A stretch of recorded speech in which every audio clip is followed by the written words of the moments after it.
بسم اللہ الرحمن الرحیم۔ السلام علیکم۔ پروگرام الکلام کے ساتھ آپ کا میزبان محمد شعیب رضا حاضر خدمت ہے۔ ناظرین کرام، اس پروگرام کے پہلے حصہ میں ہم قرآن کریم کی کچھ آیات کو سمجھنے کی کوشش کریں گے اور دوسرے حصہ میں اپنے عہد کے نمائندہ سیاسی، سماجی، مذہبی اور معاشرتی موضوعات پہ پیدا ہونے والے سوالات کے جوابات ایک نئے نقطہ نظر سے جاننے کی کوشش کریں گے۔ ہمارے ساتھ شریک گفتگو ہیں جناب محمد امانت رسول صاحب۔ امانت صاحب، بہت شکریہ آپ کے وقت کا۔ میری معاونت کے لیے موجود ہیں جناب احمد بلال احمد، بہت شکریہ آپ کے وقت کا۔ ناظرین کرام، آپ کی اسکرین پہ ہمارا واٹس ایپ نمبر آ رہا ہوگا، آپ اپنے سوالات ہمیں اس واٹس ایپ نمبر پر بھیج سکتے ہیں، ہم انشاءاللہ آپ کے سوالات کو ضرور ایڈریس کریں گے۔ گزشتہ پروگرام میں ہم نے سورۃ القصص کی آیت نمبر 75 تک ہم نے چیزوں کو سمجھ لیا تھا، آیات کا منشا سمجھ لیا تھا۔ آج ہم نے 76 آیت سے شروع کرنا ہے۔ میں جناب امانت رسول صاحب سے گزارش کروں گا اپنی گفتگو کا آغاز کیجیے۔ بسم اللہ الرحمن الرحیم۔ ناظرین کرام، ہم نے ایک مرتبہ قارون کا ذکر تفصیل کے ساتھ کیا تھا اور میں نے یہ بتایا تھا کہ قارون کا تعلق حضرت موسیٰ علیہ السلام کے خاندان سے تھا، اور یہ بھی بتایا تھا کہ قارون مالدار تھا۔ حضرت موسیٰ علیہ السلام نے اس سے زکوٰۃ کا تقاضا کیا تھا، یعنی جو تمہارے پاس مال اور دولت ہے اسے اللہ کی راہ میں خرچ کرو، لیکن اس نے خرچ کرنے سے انکار کیا اور اس نے یہ کہا کہ یہ جو غربا ہیں، یہ جو مفلس لوگ ہیں، یہ بھی محنت کریں اور دولت اکٹھی کریں۔ تو اس طریقے سے قارون کا جو رویہ تھا اور جو سلوک تھا وہ حضرت موسیٰ علیہ السلام کے احکام جو اللہ تعالیٰ نے ان کو دیے تھے اس سے بالکل مخالفت میں تھا۔ اب قرآن مجید یہ بیان کرتا ہے کہ ان قارون کان من قوم موسیٰ، کہ بے شک قارون حضرت موسیٰ علیہ السلام کی قوم میں سے تھا، یعنی گھر کا فرد تھا، خاندان کا فرد تھا، چچا زاد تھا، لیکن نافرمان تھا۔ اس کے بعد فرمایا فبغى علیہم، تو پھر اس نے ان کے خلاف سرکشی اختیار کی۔ اب یہ جو بغا کا لفظ ہے اس کے مختلف معنی کیے جاتے ہیں کہ یعنی وہ زیادتی پر اتر آیا تھا، یا یہ ہے کہ اس نے ان پر ظلم کیا تھا، اور اسی طریقے سے یہ بیان کیا جاتا ہے کہ زوال چاہتا تھا حضرت موسیٰ علیہ السلام کا، اور آپ کے ساتھ جو لوگ وابستہ تھے ان کو محکوم کرنا چاہتا تھا۔ تو اس کے بعد قرآن پاک کہتا ہے کہ وَآتَيْنَاهُ مِنَ الْكُنُوزِ، اللہ پاک نے فرمایا کہ ہم نے اس کو کنوز عطا فرمائے، یعنی کنز خزانے کو کہتے ہیں، اس کی جمع، یعنی بہت سے خزانے ہم نے اس کو عطا کیے تھے۔ مَا إِنَّ مَفَاتِحَهُ لَتَنُوءُ بِالْعُصْبَةِ أُولِي الْقُوَّةِ، اب اس خزانے کی جو چابیاں تھیں وہ بہت سے لوگ اٹھاتے تھے، اور طاقتور لوگ وہ چابی اٹھاتے، لیکن وہ بھی بڑی مشقت سے اٹھا کر ان چابیوں کو لے کر جاتے تھے، یعنی ان چابیوں کا اتنا بوجھ تھا۔ بعض کتابوں میں آتا ہے کہ کئی 100 خچر جو ہیں وہ ان چابیوں کو اٹھایا کرتے تھے۔ یہ بات ہمیں مختلف روایات میں ملتی ہے، اور خاص طور پر جو الہامی کتب ہیں قرآن سے پہلے ان کتابوں میں ہمیں اس کا ذکر ملتا ہے۔ اب حضرت موسیٰ علیہ السلام نے کہا اذ قال له قومه لا تفرح، یعنی قوم نے جب اس سے کہا، کیا کہا کہ بھئی لا تفرح، تم اتراؤ نہیں۔ یہ جو فرحن کا لفظ ہے عربی زبان میں یہ مثبت اور منفی، یعنی مدح کے لیے بھی استعمال ہوتا ہے اور مذمم کے لیے، مذمت کے لیے بھی اس کو استعمال کیا جاتا ہے۔ لیکن ایک اور لفظ ہے جو مرحن عربی زبان میں، یہ جو لفظ ہے یہ صرف اور صرف منفی معنی میں اس کو استعمال کیا جاتا ہے۔ یعنی مرحن سے مراد یہ ہے کہ ایک شخص ہے کہ جس کو اللہ تعالیٰ نے دولت دی، اللہ نے اس کو مرتبہ دیا، اقتدار دیا، عہدہ دیا، لیکن وہ اس عہدے اور مرتبے کو اللہ کی مرضی کے مطابق استعمال نہیں کرتا، بلکہ لوگوں کے خلاف یعنی فساد فی الارض کا مرتکب ہوتا ہے، یہ مرحن ہے۔ قرآن مجید کہتا ہے کہ ولا تمشی فی الارض مرحا، کہ اے انسان زمین پر اکڑ کر مت چل، اترا کر مت چل، اور یہ بھی فرمایا کہ انک لن تخرق الارض ولن تبلغ الجبال طولا، کہ یہ جو تو زمین پر اکڑ کر چلتا ہے، نہ تو زمین کو پھاڑ سکتا ہے، نہ تو آسمان پہاڑوں کی بلندیوں کو تو چھو سکتا ہے، یعنی تیرے اختیار میں کچھ نہیں ہے، لیکن پھر تو زمین پر اکڑ کر چلتا کیوں ہے؟ قرآن مجید میں یہ لفظ بھی کئی جگہوں پہ استعمال ہوا، اور جہاں پر فرحن کا لفظ استعمال ہوا کہ جیسے یہاں پر فرمایا کہ لا تفرح، تو یہ مقام بتا دیتا ہے کہ یہاں پر یہ مذمت کے لیے ہے یا یہاں پر یہ مدح کے معنی میں ہے، تو یہاں پر یہ مذمت کے لیے استعمال ہوا، تو فرمایا کہ لا تفرح، یعنی تو اترا مت، ان اللہ لا يحب الفارحین، کہ بے شک اللہ سبحانہ و تعالیٰ اترانے والوں کو پسند نہیں کرتا، یعنی تکبر کرنے والوں کو۔ آگے فرمایا وابتغی فیما آتاک اللہ الدار الآخرہ، اور فرمایا کہ چاہو تم وہ کہ جو اللہ نے آپ کو عطا کیا، وہ کیا ہے؟ وہ دار الآخرہ ہے، یعنی جو کچھ بھی اللہ سبحانہ و تعالیٰ نے آپ کو دیا ہے اس میں آخرت جو ہے اس کے طالب بنو۔ اس لیے دنیا بھی ہے وہ بھی اللہ عطا کرتا ہے، آخرت بھی ہے وہ بھی اللہ کی طرف سے ہے، لیکن جب ان میں ٹکراؤ ہو جاتا ہے تو پھر ایک مومن کا رویہ یہ ہوتا ہے کہ یہ آخرت کو ہمیشہ دنیا پر ترجیح دیتا ہے۔ اب اس کے بعد اللہ پاک یہ بھی فرما دیتا ہے وَلَا تَنْسَ نَصِيبَكَ مِنَ الدُّنْيَا، دنیا سے اپنا حصہ لینا مت بھول۔ یہ انسان کو اس بات کی تعلیم دی گئی۔ یہ جو انسانی زندگی میں اتار چڑھاؤ ہوتے ہیں، یا انسان غلو اختیار کرتا ہے یا مبالغہ اختیار کرتا ہے، اس کی تعلیم اسلام میں نہیں ہے۔ اسلام یہ کہتا ہے کہ دنیا سے بھی اپنا حصہ لینا مت بھولو۔ رسول اللہ صلی اللہ علیہ وسلم کو جو دعا سب سے زیادہ پسند ہے، اس دعا میں سب سے پہلے دنیا کا ذکر ملتا ہے کہ اے ہمارے رب ہمیں دنیا میں اچھا عطا فرما اور ہمیں آخرت میں بھی اچھا عطا فرما۔ تو یہ بیلنس ہے، یہ توازن ہے، یہ اعتدال ہے کہ جس کی تعلیم ہمیں اسلام دیتا ہے۔ لیکن آخرت کو چھوڑ کے دنیا کا طالب بن جانا یہ اللہ کے ہاں پسندیدہ نہیں ہے۔ دنیا میں انسان رہے، اللہ کے دین، اللہ کے حکم کے مطابق زندگی گزارے، تو گویا کہ وہ آخرت کا پھر طلبگار ہوتا ہے۔ اب اس کے بعد فرمایا وَأَحْسِنْ كَمَا أَحْسَنَ اللَّهُ إِلَيْكَ، احسان کر، اچھا سلوک کر جیسے اللہ نے تجھ پر احسان کیا۔ یعنی دنیا میں اگر اللہ انسان کو نعمتوں سے نوازتا ہے تو پھر ایسا رویہ نہیں اختیار کر لینا چاہیے کہ انسان نعمتوں کو اپنی حد تک روک لے اور دوسروں کو اس سے فائدہ نہ پہنچائے۔ ایک بات۔ دوسری بات یہ ہے کہ اس بات کو ذہن میں رکھنا چاہیے کہ یہ جو کچھ مجھے دیا میرے اللہ نے دیا، اب میں نے اس کو جو خرچ کرنا ہے یہ میں نے اللہ کی پسند، اس کی رضا اور اس کی خواہش کے، اس کے ارادے اور اس کی مشیت کے مطابق میں نے اس کا استعمال کرنا ہے۔ اور فرمایا وَلَا تَبْغِ الْفَسَادَ فِي الْأَرْضِ، اور زمین میں فساد بھی نہ چاہو۔ ان اللہ لا يحب المفسدین، بے شک اللہ تعالیٰ فساد کرنے والوں کو پسند نہیں کرتا۔ یعنی قرآن مجید نے دو کریکٹر بیان کر دیے، ایک مومن کا کردار ہے، ایک کردار کافر کا ہے۔ اب قارون کا جو کردار ہے وہ کیا ہے؟ اب دیکھیے اللہ پاک فرماتا ہے قال انما اوتیتہ علی علم عندی، اب یہ جو قارون ہے یہ کہتا ہے کہ مجھے جو کچھ بھی دیا گیا یہ میرے علم کی بنیاد پر مجھے دیا گیا، یعنی میری مہارت اور میرا علم، میرا فن، میری صلاحیت، میری قابلیت، اسی بنیاد پر میرے پاس یہ سب کچھ ہے، مال اور دولت ہے۔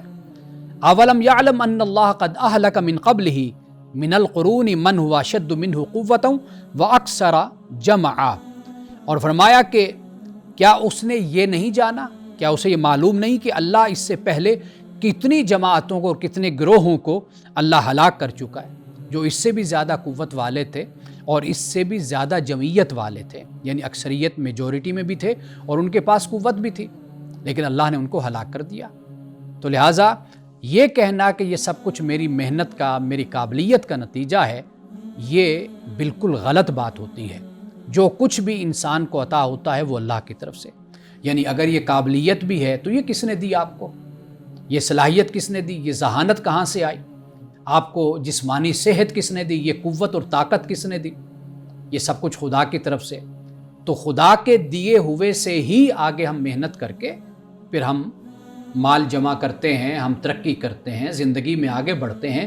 تو کبھی بھی مسلمان کا یہ رویہ نہیں ہوتا۔ مسلمان جب بھی کوئی کامیابی اور کامرانی حاصل کرتا ہے تو وہ اللہ کے بارگاہ میں جھکتا ہے، اس کا شکر گزار بندہ بنتا ہے، اس کو سجدہ کرتا ہے۔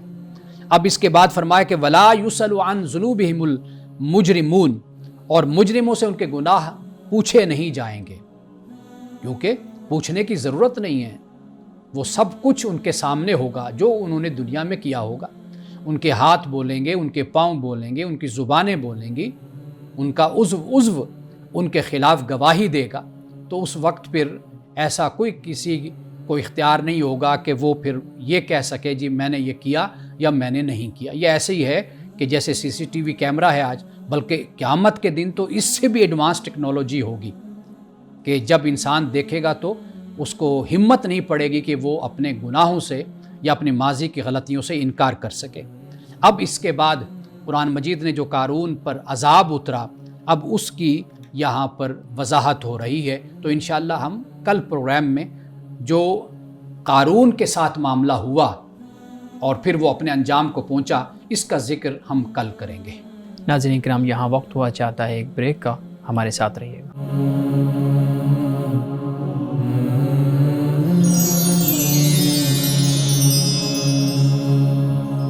ویلکم بیک ناظرین. نعمانی صاحب بہت شکریہ آپ کا، بہت اچھے انداز میں آپ نے مدلل انداز میں آیات کا منشا بیان کیا. نعمانی صاحب، جو قارون کی بات ہو رہی تھی، اس کا ذکر بھی آپ کر رہے تھے، اس کے پاس مال و دولت بہت زیادہ تھا، اور اللہ تعالیٰ نے اس کا ذکر بھی قرآن میں کیا کہ اس کے پاس خزانے بہت زیادہ تھے. تو دولت کی تقسیم ہے، ہم دیکھتے ہیں کہ ایک غیر منصفانہ سی تقسیم ہمیں نظر آتی ہے. کسی کے پاس مال ہے تو بہت زیادہ مال ہے، اور پھر اس کی کئی نسلوں تک وہ چلتا رہتا ہے. کسی کے پاس نہیں ہے تو وہ پھر کئی نسلوں تک اسی حالت کے اندر وہ لوگ یا وہ جو ایک خاص لوگ ہیں وہ رہتے ہیں. سوال بنیادی طور پہ ذہن میں یہ پیدا ہوتا ہے کہ یہ جو دولت کی غیر منصفانہ تقسیم ہے، خدا کی طرف سے ہے؟ اور اگر خدا کی طرف سے ہے تو پھر یہ تو ایک بڑی زیادتی والی بات ہے، اور اگر خدا کی طرف سے نہیں ہے تو پھر خدا اس کو ٹھیک کیوں نہیں کر دیتا؟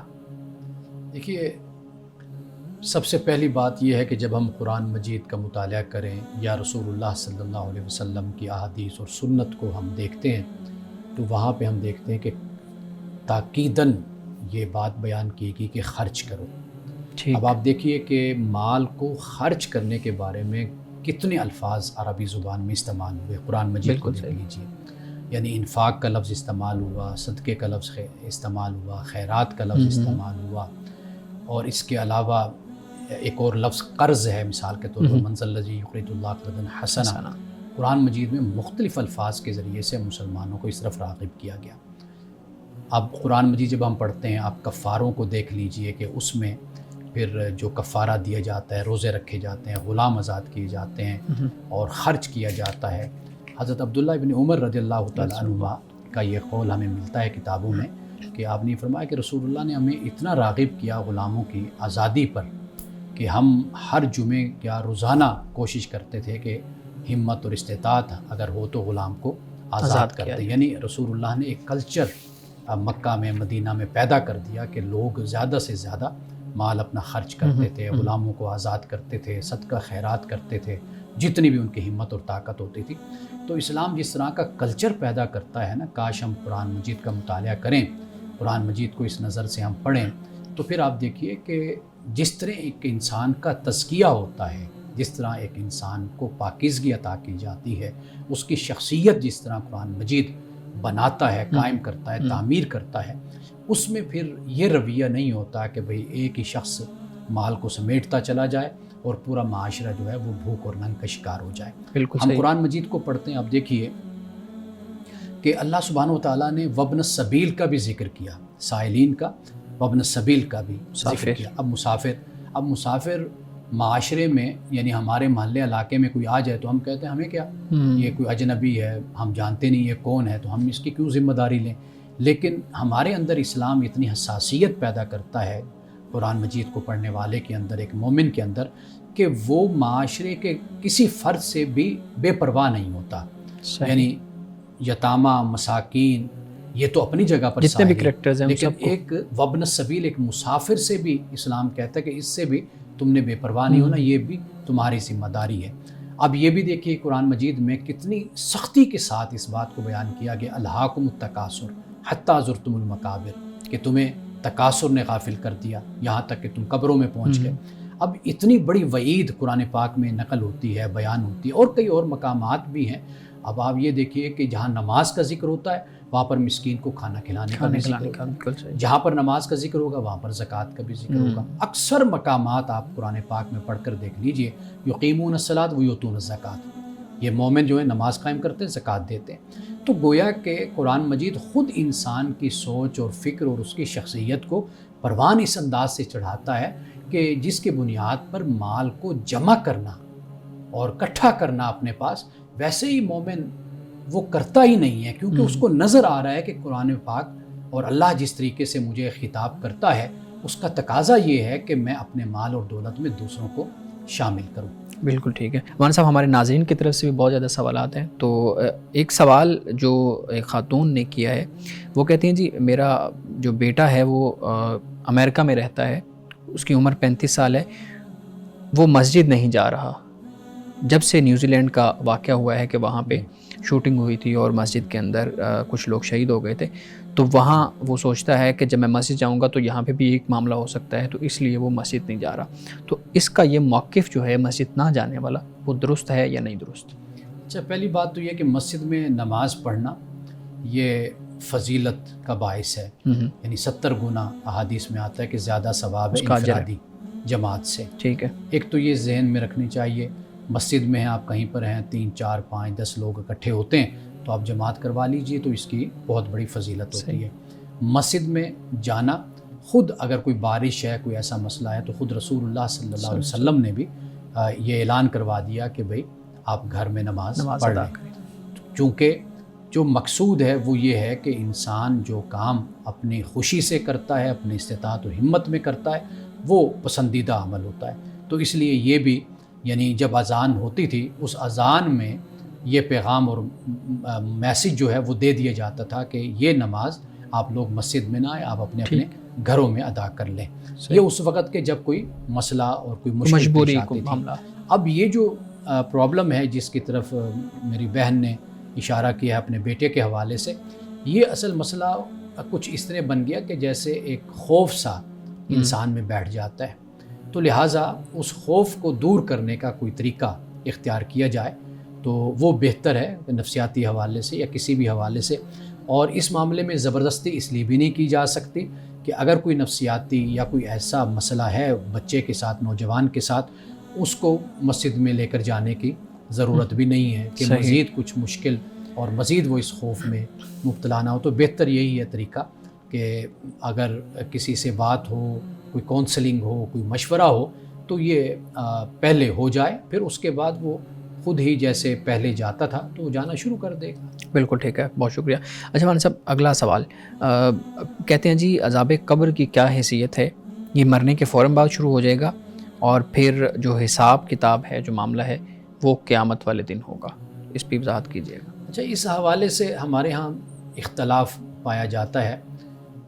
ہمارے اکثر علماء نے اس کو عمومی معنی میں اس کو لیا، تعمیم کے ساتھ اس کو لیا، یعنی اس طرح بیان کیا کہ جیسے قبر میں سب کے ساتھ یہی معاملہ ہونا ہے۔ وہ کوئی عامی مسلمان ہے، کوئی پیغمبر کے زمانے کا مسلمان ہے، یا پیغمبر کے زمانے کا کوئی نان مسلم ہے، کافر ہے، یا بعد والا کوئی نان مسلم ہے، تو سب کا معاملہ مرنے کے بعد اسی طرح شروع ہو جاتا ہے۔ لیکن جب ہم قرآن مجید کو پڑھتے ہیں تو قرآن مجید میں ہمیں بہت سے مقامات ایسے بھی ملتے ہیں کہ جہاں پر یہ معلوم ہوتا ہے کہ جیسے وہ اٹھیں گے تو تب وہ کہیں گے کہ ایک دن یا آدھا دن ہم اس حالت میں رہے ہیں۔ ٹھیک، جب وہ اٹھیں گے، قبروں سے اٹھیں گے، اب وہاں پر کوئی عذاب کا بھی ذکر نہیں ہے، کسی طرح کا بھی سزا کا کوئی ذکر نہیں ملتا، تو وہ اٹھ رہے ہیں قیامت کے دن۔ جیسے آج فوت ہوا، قیامت کے دن جب اٹھے گا تو وہ کہے گا یہ ایک آدھا دن ہی میں اس حالت میں رہا ہوں، یعنی سویا رہا ہوں میں اس کیفیت میں۔ ایک یہ بات ہے۔ اب قرآن پاک ایسے لوگوں کا بھی ذکر کرتا ہے جیسے فرعون، النار یوردون علیہا غدوا وعشیا، کہ دن رات ان پر عذاب پیش کیا جاتا ہے، آگ کو پیش کیا جاتا ہے۔ ایک یہ بھی طبقہ ہے۔ اچھا، پھر ایک اور طبقہ ہے جسے قرآن پاک نے کہا فرحین بما آتاہم من اللہ من فضلہ ویستبشرون بالذین لم یلحقوا بہم۔ اب یہ بھی ایک طبقہ ہے جس کے بارے میں کہا کہ بھئی ان کی زندگی کا تمہیں شعور نہیں ہے۔ تو گویا کہ ایسا محسوس ہوتا ہے کہ سب کا معاملہ ایک انداز میں، ایک ڈھنگ میں اور ایک ہی طریقے پر نہیں ہے۔ صحیح۔ مختلف طبقات کا، مختلف زمانے کے لوگوں کا جو معاملہ ہوگا وہ مختلف انداز میں ہوگا۔ بالکل ٹھیک ہے۔ اچھا، اگلا سوال یہ ہے کہ قبرستان یا اس کی حدود میں کوئی تصویر لگائی جا سکتی ہے یا نہیں، اور خاص طور پہ اگر یہ تصویر کسی خاتون کی ہو تو؟ بات یہ ہے کہ تصویر لگانے کی ضرورت کیا ہے؟ یعنی اس کی وجہ کیا ہے؟ کوئی ایسی وجہ ہوتی ہے کہ جس کی بنیاد پر تصویر لگائی جائے کہ جیسے کسی شناخت کا معاملہ ہے، کوئی پہچاننے کا معاملہ ہے یا کوئی اور وجہ ہے، تو وہ ایک علیحدہ معاملہ ہو جاتا ہے. لیکن لگانے کی اصل جو وجہ اور سبب ہے وہ جب تک معلوم نہیں ہوتا تو اس وقت تک انسان اس بارے میں کوئی جو صحیح جواب ہے یا جو یقینی جواب ہے وہ نہیں دیا جا سکتا. بالکل ٹھیک ہے. ناظرین بقیہ سوالات لیتے ہیں ایک بریک کے بعد، ہمارے ساتھ رہیے.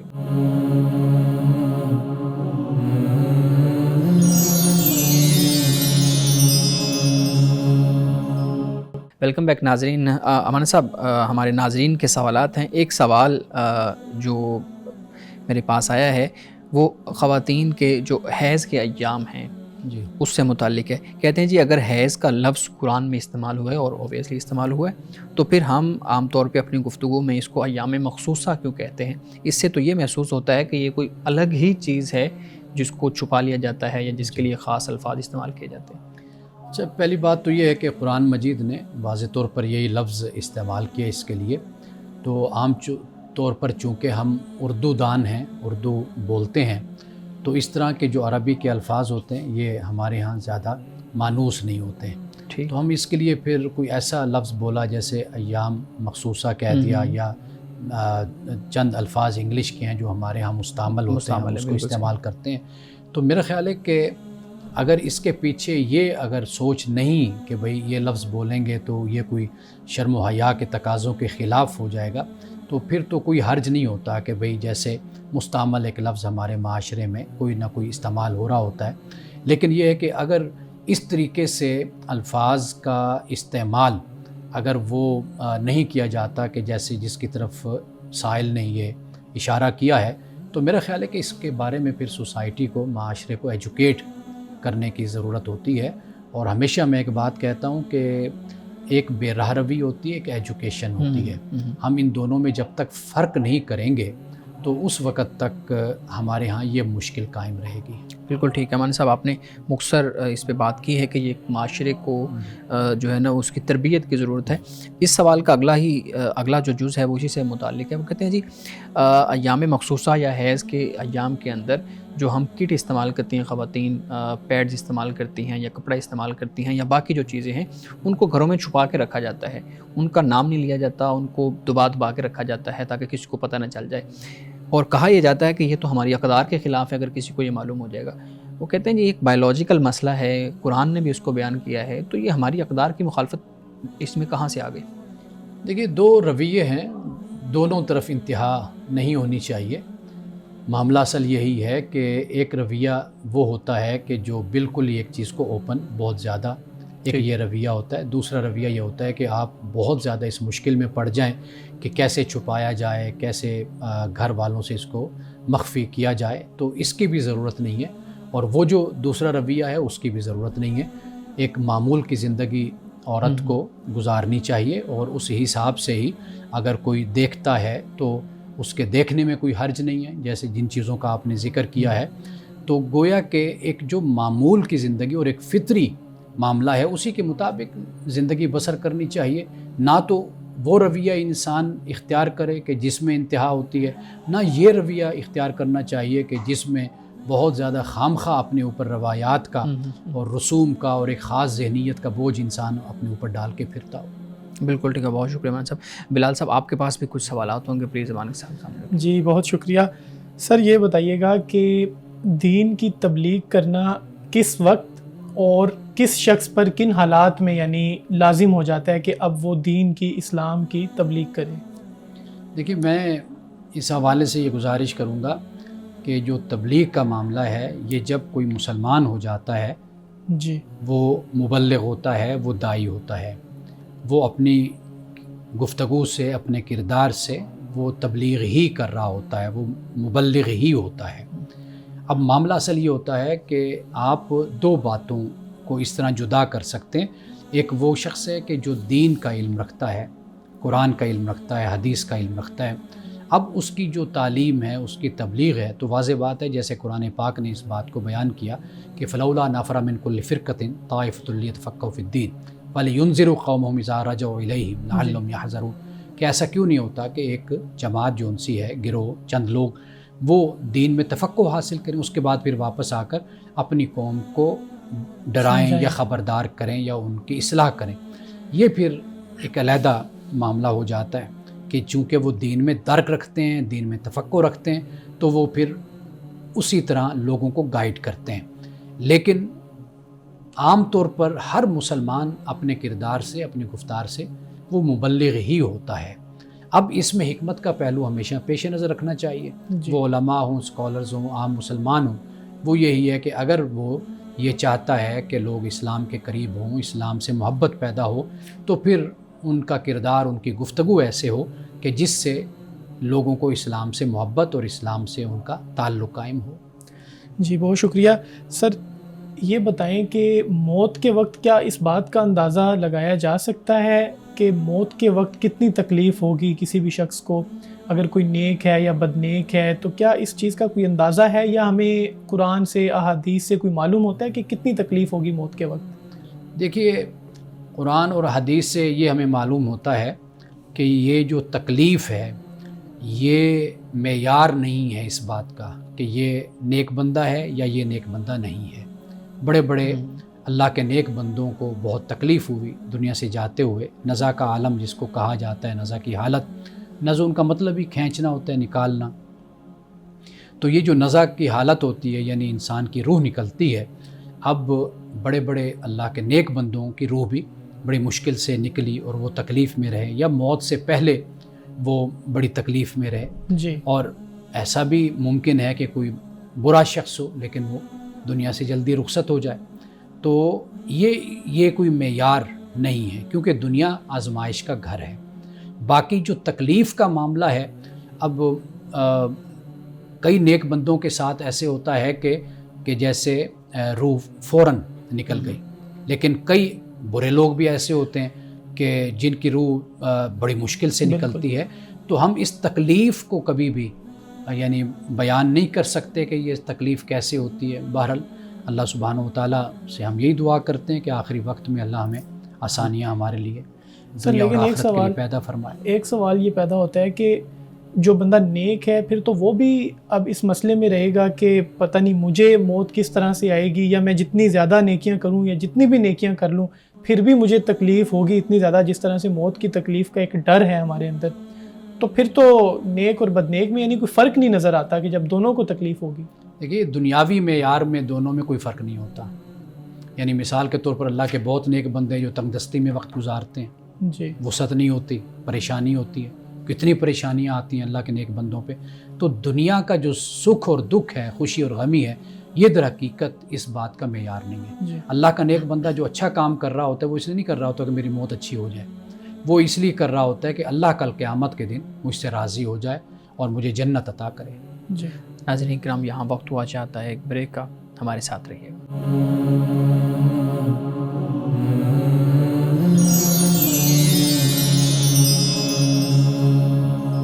ویلکم بیک ناظرین. جی بلال صاحب، آپ سوال کر رہے تھے.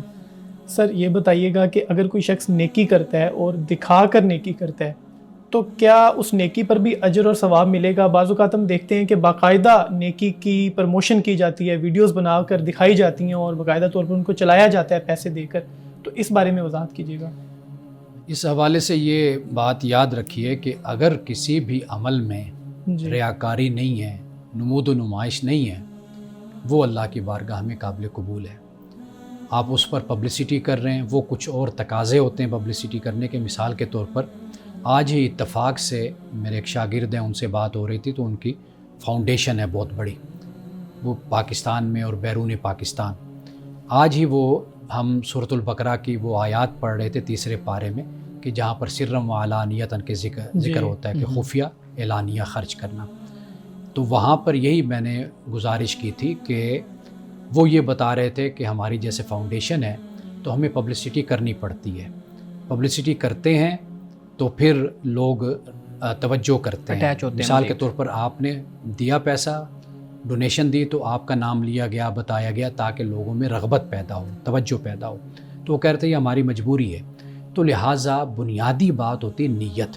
اگر آپ کی نیت صاف ہے اور آپ دکھا کر اور پبلسٹی کے ذریعے سے آپ زیادہ کام کر سکتے ہیں انسانیت کا، دین کا، جی تو آپ وہ کریں، لیکن نیت کا قبلہ درست ہونا چاہیے بس۔ جی سر، یہ بھی بتائیں کہ خواتین پبلک پلیسز پہ جائیں اور ان کو وہاں پہ وضو کرنا پڑے نماز کے لیے، تو ان کے بازو بھی ظاہر ہے وہ دکھیں گے، وہاں پہ جو مرد حضرات موجود ہیں ان کو، یا ان کو چہرہ بھی اپنا ننگا کرنا پڑے گا مسح کرنے کے لیے بال، تو کیا اس طرح پبلک پلیسز پہ نامحرم مرد حضرات کے سامنے وضو کرنا جائز ہے خواتین کے لیے؟ دیکھیے پہلی بات تو یہ ہے کہ اس طرح کے جو چانسز ہیں وہ بہت جی کم ہوتے ہیں، اس لیے کہ پاکستان ہو، اسلامی ملک خاص طور پر، وہاں پر خواتین کے باتھ روم علیحدہ ہوتے ہیں، مردوں کے علیحدہ ہوتے ہیں، جی تو اس طرح کے کوئی چانسز تو ہے نہیں۔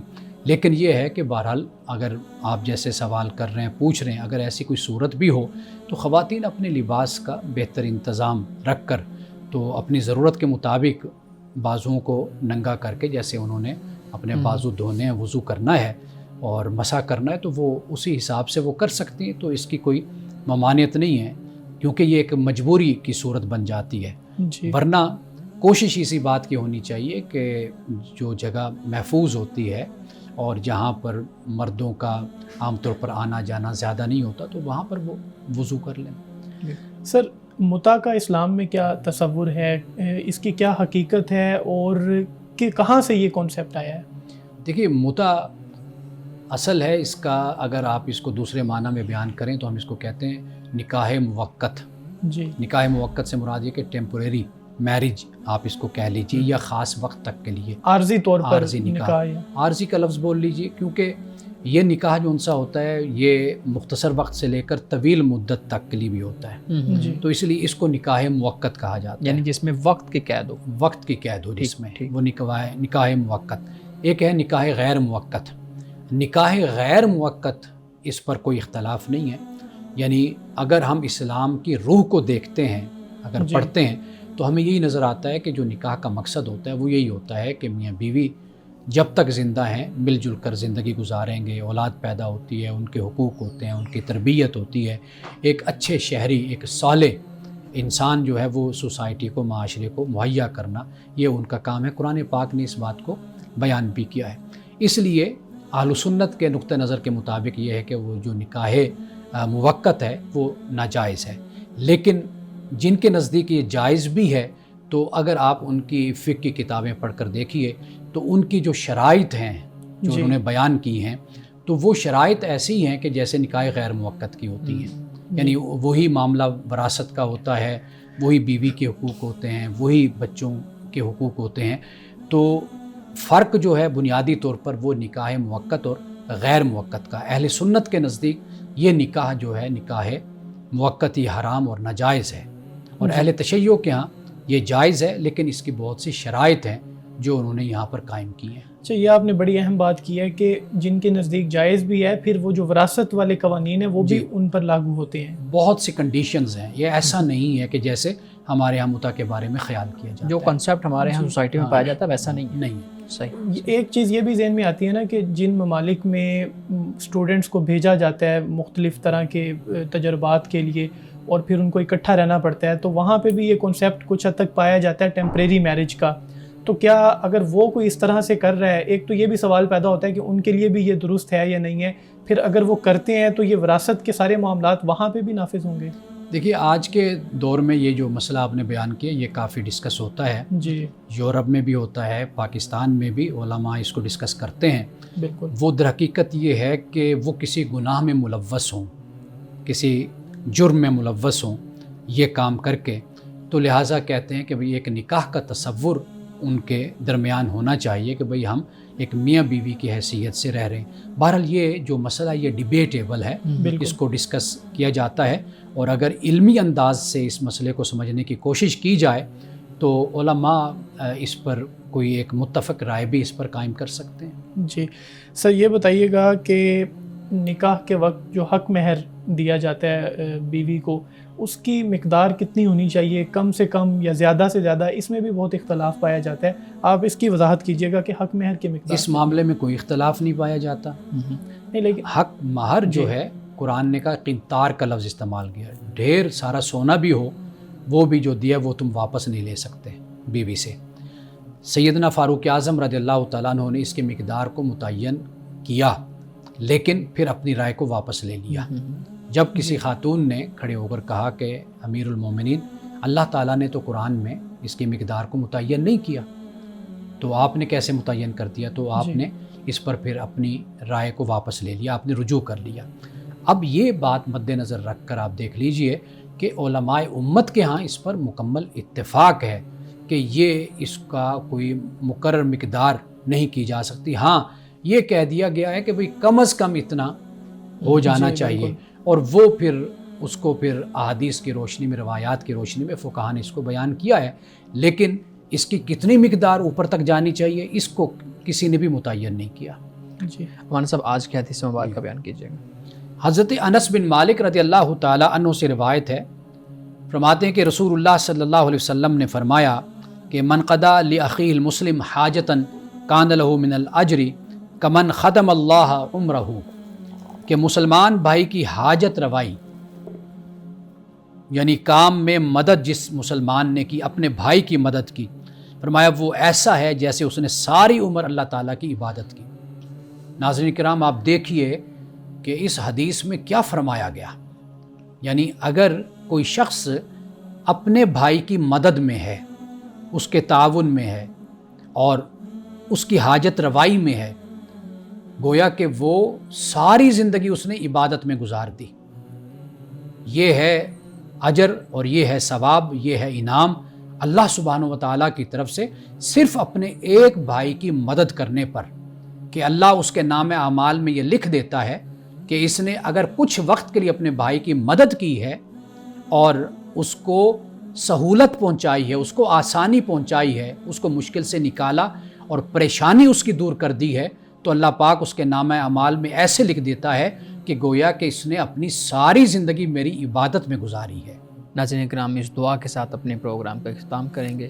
اللہ رب العزت حسن کلام اور تاثیر کلام عطا فرمائے، ہماری زبان کی گروں کو کھول دے اور سننے والوں تک خیر کا پیغام پہنچے۔ اجازت دیجیے، خدا حافظ۔